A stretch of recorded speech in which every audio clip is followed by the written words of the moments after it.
নিজের কর্তব্য এবং পূর্ব নির্ধারিত সময়সূচি মেনে এলাকার মানুষের দুঃখ দুর্দশার সমস্যা কথা শুনতে বারুইপুর পৌরসভার 13 নম্বর ওয়ার্ডে আমাদের পাড়া আমাদের সমাধান শিবিরে উপস্থিত পশ্চিমবঙ্গ বিধানসভার অধ্যক্ষ তথা বারুইপুর পশ্চিম বিধানসভার বিধায়ক বিমান বন্দ্যোপাধ্যায়। আজ তৃণমূল ছাত্র পরিষদের প্রতিষ্ঠা দিবস, মহাত্মা গান্ধীর পাদদেশে তবুও একটা দিন মানুষের পাশে থাকার জন্য মুখ্যমন্ত্রী মমতা বন্দ্যোপাধ্যায় নির্দেশ দিয়েছিলেন। প্রত্যেক এলাকায় আমাদের পাড়া আমাদের সমাধান শিবির করে সাধারণ মানুষের অভাব অভিযোগের কথা শোনা এবং প্রশাসনিকভাবে সমাধান করা। সেই মতো সারা রাজ্য জুড়ে চলছে এই শিবির। দক্ষিণ 24 পরগনা থেকে গোপাল শীলের report, smile India news Bangla.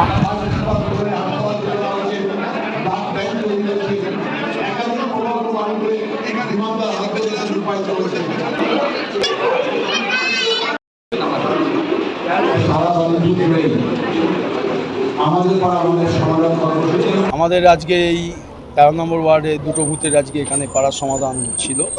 সকাল থেকে মানুষের একটা উৎসাহ ছিল এবং আমাদের মাননীয় অধ্যক্ষ সাহেব আজকে আমাদের এই অনুষ্ঠানের সূচনা করে দিয়ে গেছে।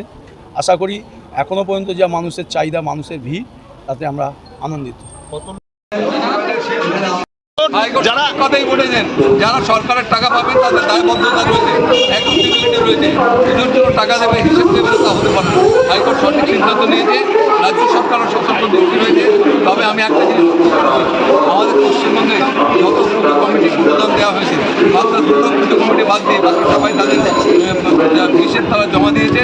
শিলিগুড়িতে দুটো পুজো কমিটি তারা দিতে পারেনি, কিছু কিছু অসুবিধা ছিল, সেটাও পশ্চিমবঙ্গ। আমাদের এখানে তো মোটামুটি পরিষেবা সারা বছরই হয়। হ্যাঁ, এবারে কিছু কিছু যেগুলো আছে সেগুলো উনি করে দেবে। হ্যাঁ, মোটামুটি 95% প্রবলেম সলভ হয়ে গেছে। 5% কী কিছু কিছু কাঁচা ট্রেন রয়েছে, কিছু রয়েছে সেইগুলো।